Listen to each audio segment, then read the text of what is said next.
It's time now for This Week in Rock and Roll History, brought to you by Tom Tayback and the Daddy-O's. Take a moment to stroll with us down memory lane to the good old days, those rock and roll gold days. Hi, everybody. Tom Tayback here. Happy to be your tour guide going back to the good old days of soda shops and sock hops in the gym. How about we begin with This Week in 1956? Elvis Presley makes his first appearance on the Billboard chart with Heartbreak Hotel. Would you believe many staffers at RCA thought this release was a mistake? It only stays at number one on the pop chart for 8 weeks and number one on the country chart for 17 weeks. Yes, it was the top-selling single of 1956. The Catholic Church gets into the rock and roll act this week in 1957 when the head of the Chicago Archdiocese bans all rock and roll from the Catholic schools in his district. 1958, Buddy Holly and the Crickets begin their only UK tour, playing 2 sets a night for 25 straight nights. They returned to the U.S. 3 days later to do a show every night for the next 42 days.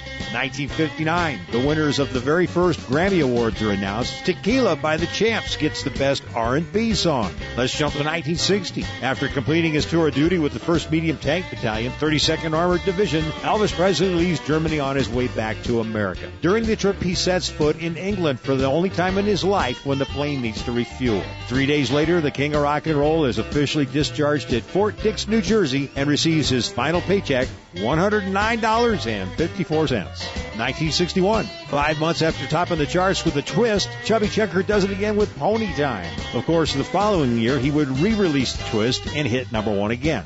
This week in 1963, the Four Seasons scored their 3rd straight number one hit with Walk Like a Man. The Cascades see their only hit song, Rhythm of the Rain, hit number 3. 1964, Betty Everett's version of the Shoop Shoop song enters the charts, where it will eventually hit number 6. Would you believe management for the Shirelles turned the song down? I wonder if they ever told the Shirelles. 1 day later, the Beatles start work on their first film, A Hard Day's Night.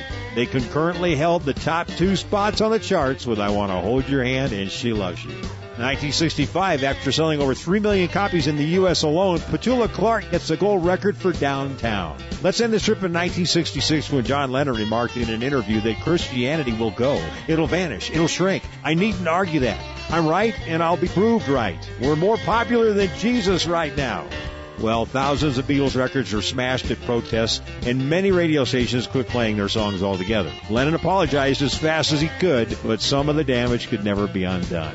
If this is your kind of music, you'll love our 50s and 60s Graffiti Gold Show with Tom Tayback and the Daddy-O's, a 90-minute blast from the past. For booking information, show dates, locations, and tickets, visit GraffitiGoldShow.com. That's GraffitiGoldShow.com. Be there or be square, GraffitiGoldShow.com.